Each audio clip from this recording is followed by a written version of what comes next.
참 복음을 전한다는 것은 참 어렵습니다. 또 복음을 듣는다는 것도 역시 어렵습니다. 복음을 전한다는 것은 하나님의 진리의 말씀, 생명의 말씀을 전하는 것이기에 어렵고요.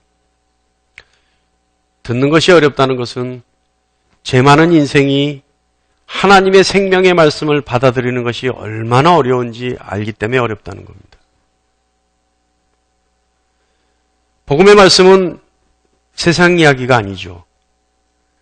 그러니까 세상 이야기에 익숙해져 있는 우리의 귀와 마음이 복음의 말씀을 들을 때 도대체 이해가 안 가고 도대체 납득이 안 가고 도대체 그 말이 내 마음에 와닿지가 않는 거예요. 그러니까 어려운 거예요. 또 죄 많은 인간이 복음의 그 밝은 빛 가운데 드러났을 때 자신의 죄가, 자신의 과오가, 자신의 오류가 낱낱이 드러나니까 듣기에 어려운 거예요. 그러니까 복음을 들으면요, 어때요? 어려울 수밖에 없어요. 어려울 수밖에 없어요. 그 어려움 속에 다시 위로하는 하나님의 손길을 발견하고 위로받는 거예요. 그리고 그 어려움 속에 생명의 말씀이 있는 것을 발견하고 그래서 기쁜 거예요. 복음의 말씀 자체가 기쁜 것이 아니라 복음의 말씀은 우리의 심령을 찔러 쪼개고 때리는데 그 맞은 후에, 그 아픔 후에 나타나는 사랑과 기쁨을 발견하기에 위로를 받는 거예요. 이것이 복음의 능력이에요. 그래서 복음 전하기가 어렵습니다. 왜냐하면 복음을 전하는 저는 악역을 해야 돼요. 왜냐하면 여러분을 아프게 해야 되기 때문에 그래요. 여러분을 힘들게 해야 되기 때문에 그래요. 여러분의 심령을 가난하게 만들어야 되기 때문에 그래요. 그러니까 힘들죠. 악역을 제가 자처하는 거예요. 근데 여러분, 설교를 통해 위로받으려 하지 마세요. 설교를 통해 여러분 힘을 얻으려고 하지 마세요. 설교를 통해 내 자신을 드러내야 합니다. 복음을 듣고 내 자신이 어떤 존재인지 알아야 합니다. 그리고 나서 스스로를 발견했을 때 하나님이 사랑의 손길로 나를 만져주시는 그 사랑을 느껴봐야 합니다. 그래야 진정한 위로가 있습니다. 정말 여러분, 저는 마음을 쏟아서 저는 여러분께 얘기하고 싶어요.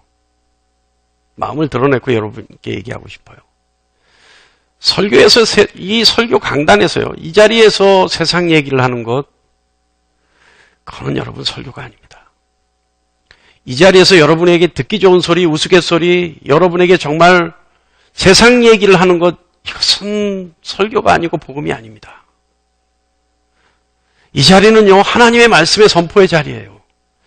여러분에게 하나님의 말씀을 전하기 위해서 제가 있는 것이고 하나님은 저를 통해 하나님의 말씀을 여러분에게 하는 겁니다. 이제 여러분, 왜 우리 교회 홈페이지에 왜 화면이 없는 줄 아세요? 왜 화면이 안 나오고 음성만 우리 홈페이지에 그 다시 듣기에 보면 왜 화면이 없고 음성만 나오는 줄 아세요? 이 설교는 오늘 이 자리에 있는 여러분에게 주시는 하나님의 말씀, 이걸 라이브여야 되는 거예요. 이 현장에 있는 여러분에게 주시는 하나님의 말씀이에요. 그런데 사실 이 말씀을 녹음을 하거나 녹화를 해서 다시 다른 사람에게 들려준다는 것은 설교의 진정한 의미, 하나님의 말씀의 진정한 의미, 말씀 선포의 진정한 의미에는 조금 어긋나 있는 거예요. 그래도 설교 말씀을 올려야 된다 그래서 설교문을 올리려고 하다가 어쩔 수 없이 음성만이라도 올리는 겁니다. 왜냐하면 오늘 이 시간에 주시는 하나님의 말씀은 이 자리에 있는 여러분에게 해당되는 말씀이기 때문에 그래요. 오늘 여러분 이 자리에서 선포되는 하나님의 말씀에 여러분의 심령을 드러내고 여러분의 죄와 여러분의 과오와 여러분이 하나님 앞에 감출 수 없는 모든 것을 드러내서 하나님으로부터, 하나님의 사랑으로부터, 하나님의 용납으로부터 해결받기를 간절히 축원합니다. 그래서 그 후에 주시는 하나님의 사랑으로 여러분이 위로받기를 간절히 원합니다. 하나님은요, 천지를 창조하셨어요. 지으셨어요. 그리고 하나님은 그 지으신 목적과 의도대로 이 세상을 보존하기를 원하십니다. 그래서 하나님은 이 세상을 지으시고 이 세상을 내팽겨두지 않으셨어요. 버려두지 않으셨단 말이에요. 이 세상을 버려두지 않고 이 세상이 하나님이 창조하셨던 그때 그 모습 그대로 유지하기를 위해서, 그 목적과 그 의도 그대로 유지하기 위해서 하나님이 직접 이 세상에 오셔서 활동하는 거예요. 사역하시는 거예요. 그리고 그 하나님이 이 피조물들에게 각각 가지고 계신 그 목적, 여러분 한 사람 한 사람에게도 마찬가지입니다. 그 목적과 의도대로 이끌어 가시고자 하고 간섭하시고자 하고 그리고 보존하시고자 하는 것, 그대로 유지되기를 원하시는 것, 그래서 그 사역을 하시는 것, 그것을 우리는 섭리라고 배웠습니다.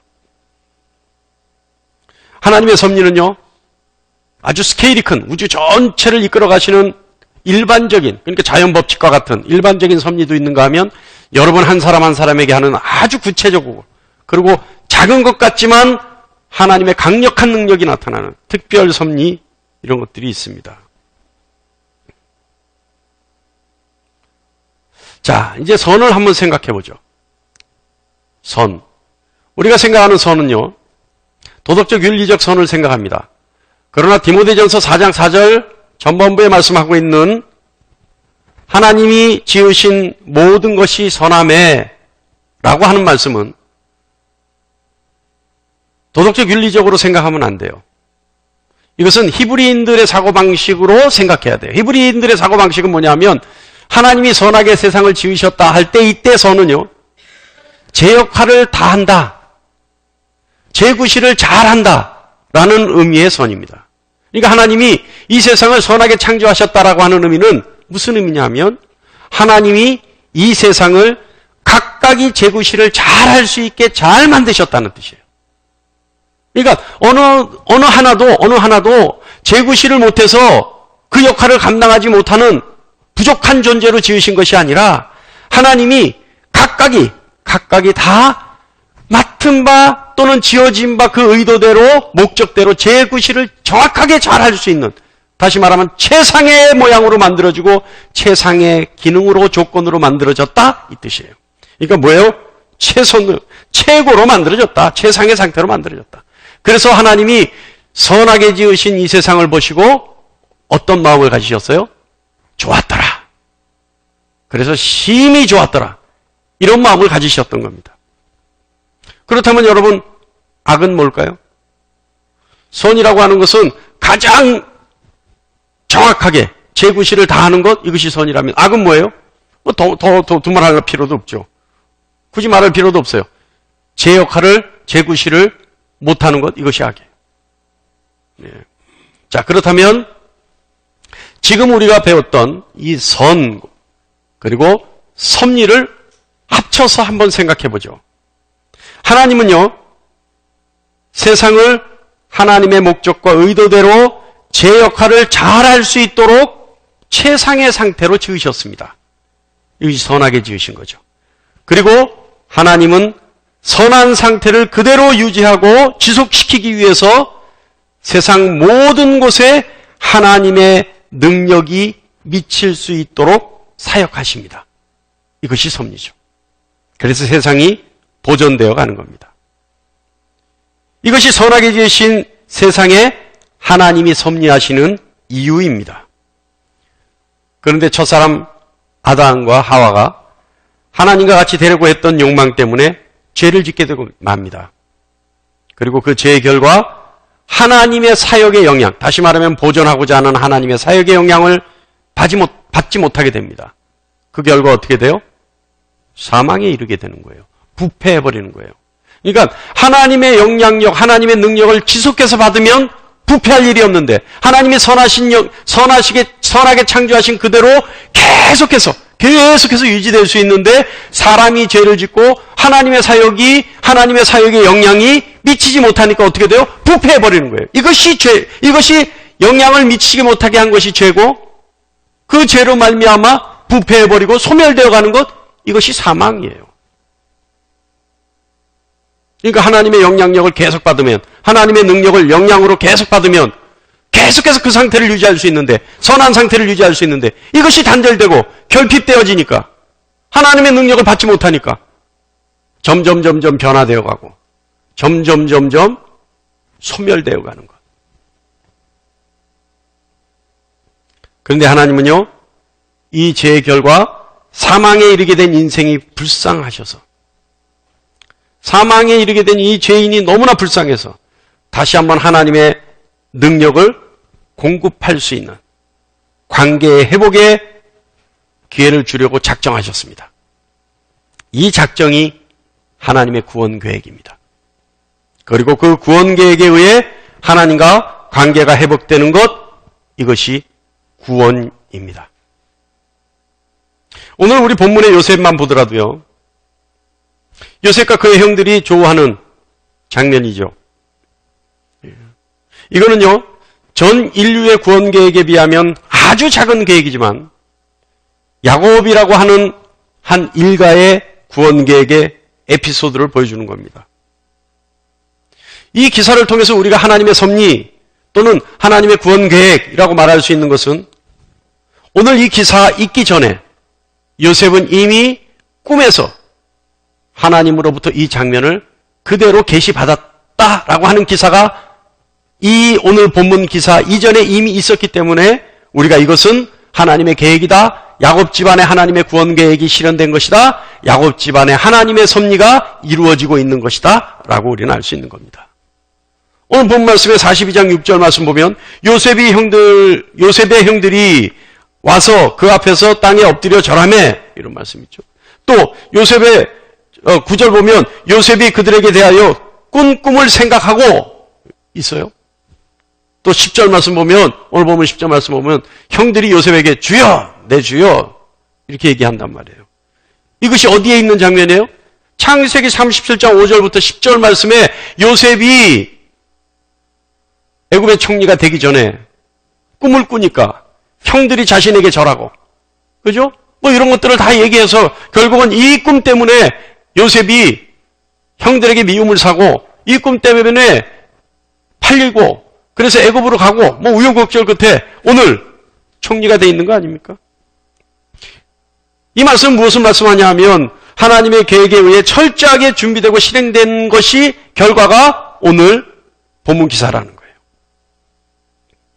하나님은 야곱 집안의 구원을 위해 계획하시고 오늘 본문 기사 역시 구원 계획의 일환이라는 겁니다. 근데 우리는 사실 알죠. 성경을 알고 있으니까. 더 넓게 보면 어때요? 하나님이 아브라함에게 하셨던 약속, 그 약속의 일환인 거예요.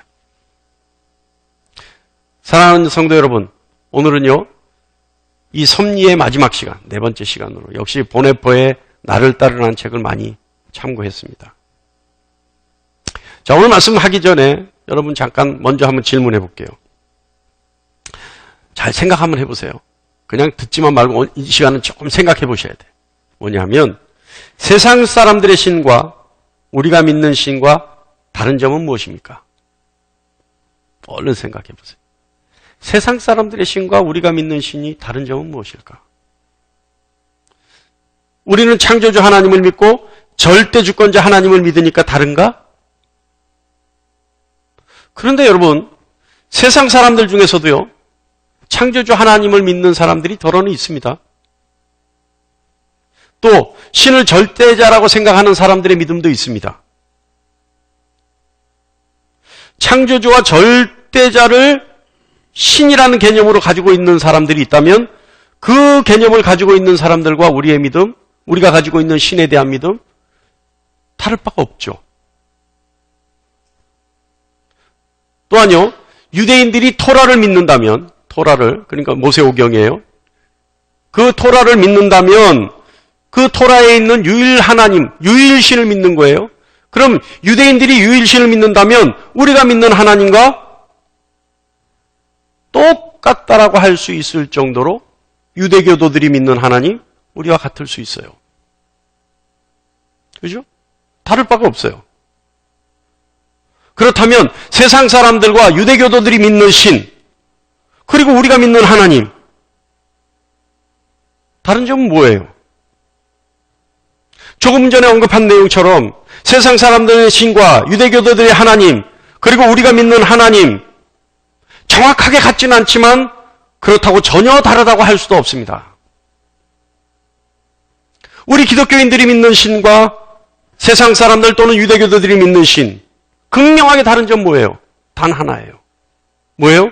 우리는 예수 그리스도를 믿는다는 거예요. 우린 예수 그리스도를 믿는다는 겁니다. 그것이 차이점이에요. 다시 말하면 예수 그리스도를 통해야지만 하나님께 갈 수 있다라고 하는 사실을 우리는 믿는 것이고, 예수 그리스도를 통해야만 하나님께 갈 수 있는 그 길이 유일한 길이다라고 하는, 유일한 방법이다라고 하는 사실을 믿는 사람들이 기독교인들입니다. 맞습니까? 그럼 우리 조금만 더 생각해 보죠. 조금만 더 깊이 들어갑니다. 자, 이제 정신 바짝 차리고 들어가야 됩니다. 길을 잊어요. 그냥 정신없이 들어가면 길을 잃어버려요. 그러니까 정신 좀 차리고 들어야 돼요. 자, 보십시오. 신을 믿는다면 그 믿음은 어떻게 표현돼야 될까요? 신을 믿는다면 우리는 그 믿음을 어떻게 표현해야 되겠습니까? 그리고 그 신을 신뢰한다면 그 신뢰는 어떻게 표현해야 될까요? 이것을 우리는 한마디로 믿음과 신뢰를 표현하는 거 한마디로 우리는 신앙이라고 얘기합니다. 그러니까 신앙은 어떻게 표현해야 될까요? 우리는요, 신앙의 방법으로 영성이라는 것을 얘기합니다. 영성이라고 하는 것은 뭐냐면 자신이 믿는 신, 자신이 믿는 신과 잦은 접촉을 통해서 그 신을 닮아가는 것, 이것이 영성입니다.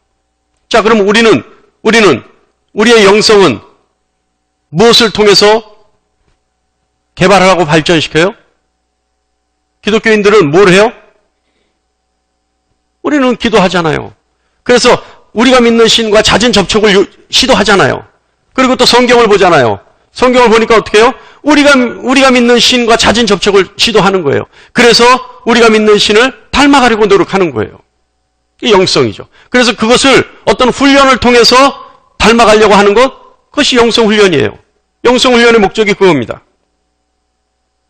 자신의 신앙을 잘 나타내기 위해서, 자신의 신앙을 더 돈독하기 위해서 하는 것, 그것이 영성훈련이에요.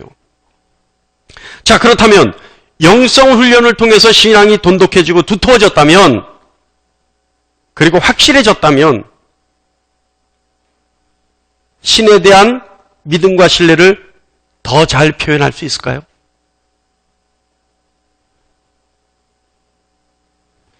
어떤 행동으로 우리의 신앙을 증명할 수 있을까요?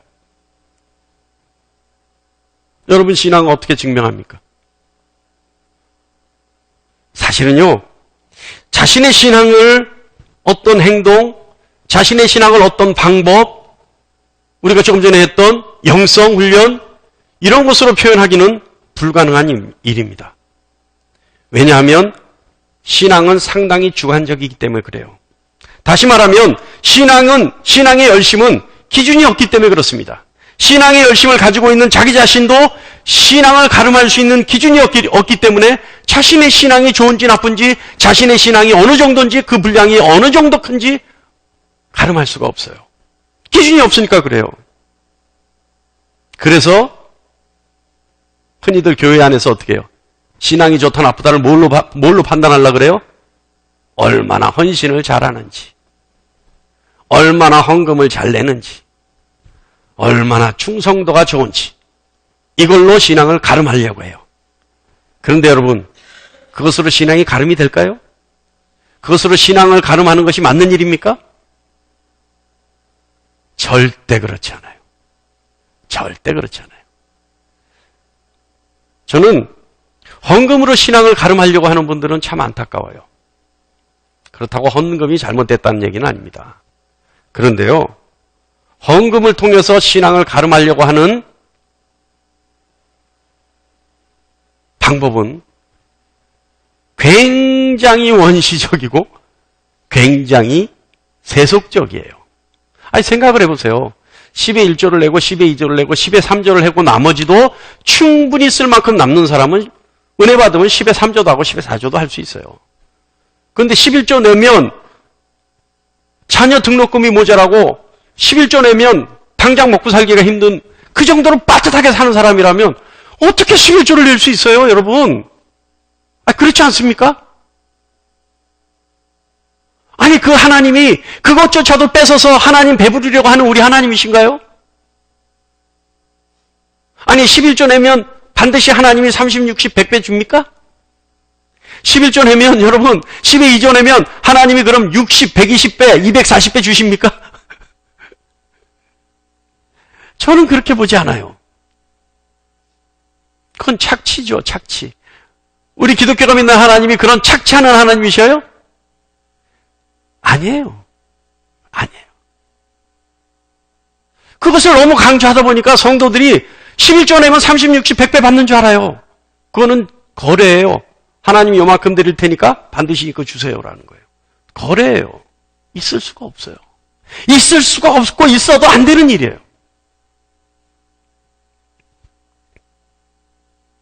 주님은요, 우리 주님은 가난한 과부가 2렙돈을 넣었을 때 뭐라 그러셨어요? 누구보다도 많이 냈다. 저 여인은 전 재산을 냈다고 얘기하셨어요. 2렙돈의 가치는요, 부자들이 가지고 있는 가치에 비하면 아무것도 아닌 돈이에요. 그냥 하잘 것 없는 돈이에요. 그런데 그 여인이, 2렙돈을 낸 여인이 주님 보시기에는 가장 많이 냈다. 왜냐하면 낼 수 없는 형편인데 그 여인은 가진 것을 다 냈기 때문이다. 이게 무슨 말이에요? 상대적이라는 거예요. 상대적이라는. 헌신은, 충성은 상대적이라는 거예요. 그 환경과 조건에 맞는 상대성을 가지고 있기 때문에 헌신만으로 신앙이 좋은지 믿음이 좋은지 알 수 없다, 이 말입니다. 어때요, 여러분? 헌신으로 신앙이 좋은지 알 수 있습니까? 헌금의 양으로 신앙이 좋은지 가늠할 수 있습니까? 충성도로 그 사람의 신앙이 좋은지 가늠할 수 있나요? 제발 그런 세속적인 종교로부터 좀 떠났으면 좋겠어요. 생명의 구원의 메시지는 그렇지 않습니다. 그렇다면 여러분, 우리 기독교인들이 가지고 있는 각각의 신앙, 하나님 앞에서 또 자신 앞에서 어떻게 보여주는 것이 정확하게 보여줄 수 있는 표현의 방법일까요? 궁금증 가지고 계셔야 돼요. 어떻게 보여주면 될까? 시작! 궁금증 가지고 계세요. 자, 다메섹으로 가는 길 위에서요, 주님을 극적으로 만나 변화받았던 바울. 그 바울은요, 누구보다도 열심으로 하나님을 사랑했던 사람입니다. 그죠? 그런데 바울과 같이 하나님을 열심으로 섬겼던 사람들이 있어요. 바리새인들이요. 그리고 사두개인들. 그리고 서기관과 제사장들. 이들 역시요, 모두가 하나님을 열심으로 섬기고 사랑했던 사람들이에요. 비록 주님으로부터 외식하는 자들이다. 일부 바리새인들, 일부 서기관들, 일부 사두개인들, 일부 제사장들. 너희는 외식하는 자들이다. 핀잔을 받기는 했지만 대다수의 바리새인들, 사두개인들, 서기관들, 제사장들은요, 정말 하나님을 열심으로 사랑했던 사람들이에요. 그건 누구도 부정할 수 없는 사실이에요. 근데 여러분, 그들이 그렇게 하나님을 사랑하고 신앙이 두터웠음에도 불구하고 그들은 왜 그리스도인이라 칭함을 받지 못했을까요? 왜 받지 못했을까요? 그들은 하나님을 너무 사랑했어요. 그래서 사람을 죽이는 것도 서슴지 않았어요. 언제나 토라를 외우고 마음속에 품고 미간에 붙이고 손목에 붙이고 다녔어요. 하나님의 말씀을 떠나면 큰일 나는 줄 알았어요. 그렇게 하나님을 사랑했는데 그들은 왜 그리스도인이다, 기독교인이다 칭함을 받지 못했을까요? 이 말은요, 창조주 하나님, 절대 주권자 하나님을 알고 사랑하고 열정을 가지고 있는 것과 그리스도인으로 인정받는 것과는 다르다는 말입니다. 결론부터 말할까요? 사랑하는 성도 여러분, 자신의 신앙을 표현하는 그 어떤 방법으로도 그리스도인이라 칭함을 받을 수는 없습니다. 그리스도인이라 칭함을 받는 것은 하나님을 알고 믿고 사랑하는 것을 말하는 것이 아닙니다. 그리스도인이라 칭함을 받기 위해서는 그리스도를 따라야 합니다. 예수 그리스도를 믿고 따르는 것이 그리스도인이 되는 길이고 그리스도인이라 칭함을 받는 길입니다. 하나님에 대한 믿음과 신뢰를 표현하는 방법으로 예수 그리스도를 따라야 합니다. 하나님에 대한 사랑과 열정을 표현하는 방법으로 예수 그리스도를 따라야 합니다. 예수 그리스도를 따르는 것이 신앙의 길이고 예수 그리스도를 따르는 것이 하나님을 따르는 것이고 예수 그리스도를 따르는 것이 구원의 길입니다.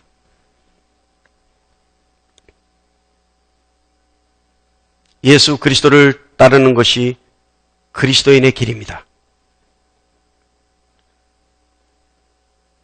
하나님께로 가는 유일한 길이 바로 예수 그리스도를 따르는 길입니다. 할렐루야! 그렇다면 여러분, 예수 그리스도를 따르는 것 무엇을 말하는 걸까요? 어떻게 하면 예수 그리스도를 따른다 얘기할 수 있을까요? 예수 그리스도를 따른다는 건요, 신앙인의 삶의 지침을 말하는 것이 아닙니다. 신앙인의 삶의 목표를 말하는 것도 아닙니다.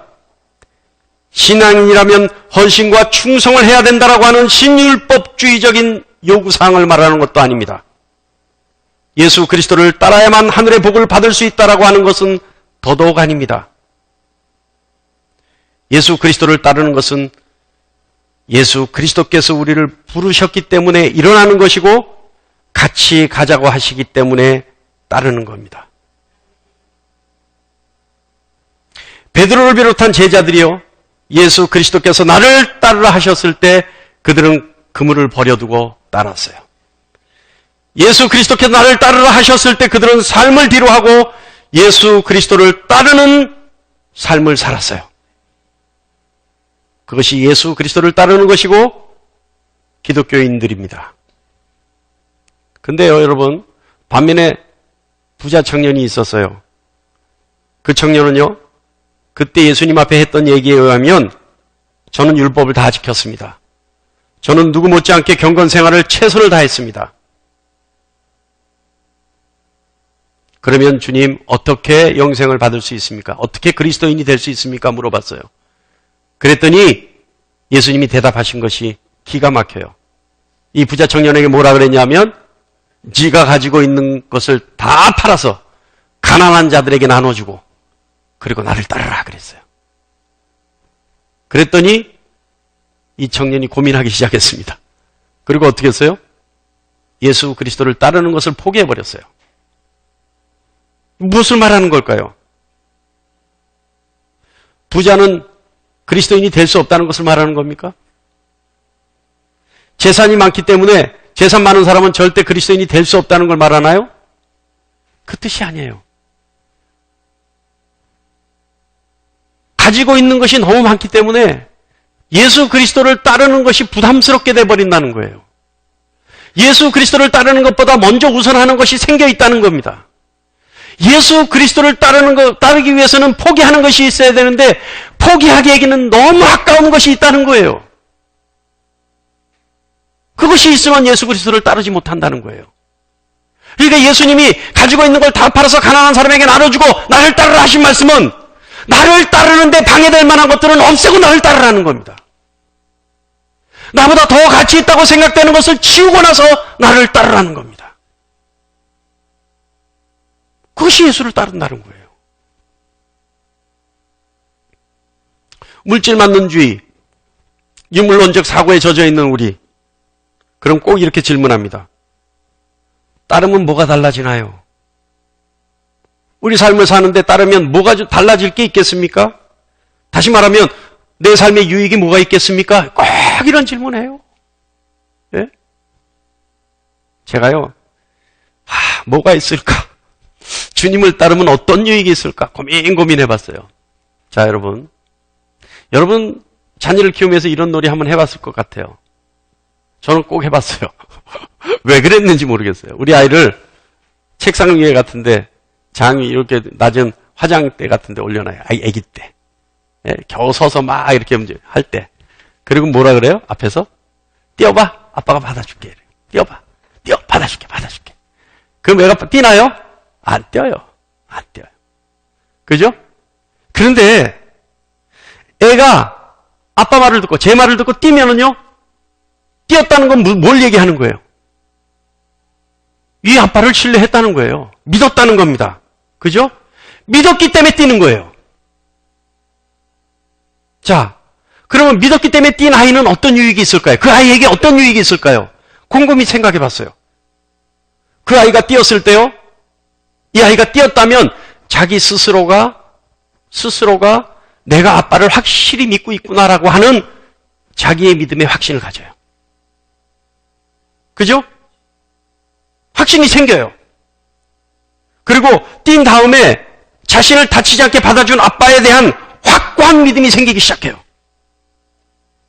결과 어떻게 됩니까? 처음에 망설였던 애가요, 두 번, 세 번째는 막 뛰어요. 오히려 아빠가 당황할 정도로 뛰어요.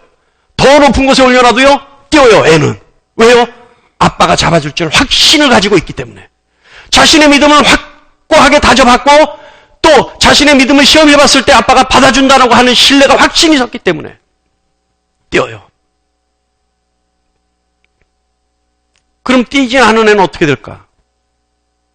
아빠가 아무리 뛰어봐 해도 겁먹고 뛰지 못한 애는 어떻게 돼요? 그 아이에게는 영원히 의문이 생겨요. 그때 내가 뛰었으면 아빠가 받아줬을까? 그렇지 않습니까? 영원히 의문을 가지고 사는 거예요. 그 아이가 끝까지 뛰지 못했다면 아빠에 대한 자신의 믿음, 그것도 증명하지 못해봤어요. 조금 전에 얘기했듯이 아빠가 받아줬을까라고 하는 의문 여전히 가지고 있겠죠. 그리고 무엇보다도 아이가 갑자기 뛰었을 때 놀란 눈으로 얼른 받으려고 하는 그 아빠의 사랑 확인해보지 못했어요. 주님을 믿고 따랐을 때, 주님이 나를 따르라 하시는 그 말씀에 따랐을 때 어떤 유익이 있습니까? 저에게 물어본다면 저는 이 예로 대신하고 싶습니다. 할렐루야! 사랑하는 성도 여러분, 예수님의 제자 베드로는요, 무리를 걸어라 라고 하시는 예수님의 말씀을 들었을 때 계산 없이, 목적 없이 따랐을 때 무리를 걷는 기적을 체험하게 됩니다. 그렇다고 해서 우리가 예수님의 따라오라는 말씀을 믿고 따라 기적을 체험하자, 기적을 일으키자, 이 소리 절대 아닙니다. 예수님이 따라오라 말씀하셨을 때 따라가면, 오로지 그 말씀에 순종하면 그 결과 누구도 상상하지 못하는 주님의 능력을 누리고 살아갈 수 있다는 사실을 말씀드리고 싶은 겁니다. 예수를 따르는 것, 결단이 필요합니다. 순종의 결단이 필요하고, 이전 생활과의 결단이, 단절의 결단이 필요하고, 예수보다 더 가치 있는 것을 포기해야 되는 포기의 결단이 필요합니다. 그러나 그 모든 것을 뒤로 하고 예수 따르는 것을 우선으로 할 때 그리스도인이 되는 겁니다. 기독교인이 되는 겁니다. 예수님과 함께 하나님께로 가는 겁니다. 예수님을 따랐을 때 하늘문이 열리는 겁니다. 나를 따르라는 예수님의 명령을 따랐을 때, 그래서 예수님을 따라갈 때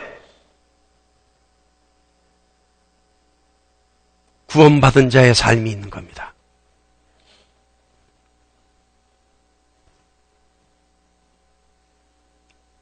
여러분에게 명확하게 말씀드리고 싶어요. 그리스도인이 아니면, 다시 말하면 예수를 따르는 삶을 살지 않으면 그리스도인이 아니요, 종교인이요. 예수를 따르는 삶을 살지 않으면 생명이 없어요. 구원이 없어요. 예수를 따르는 삶을 살지 않으면 하나님의 자녀가 될 수 없어요.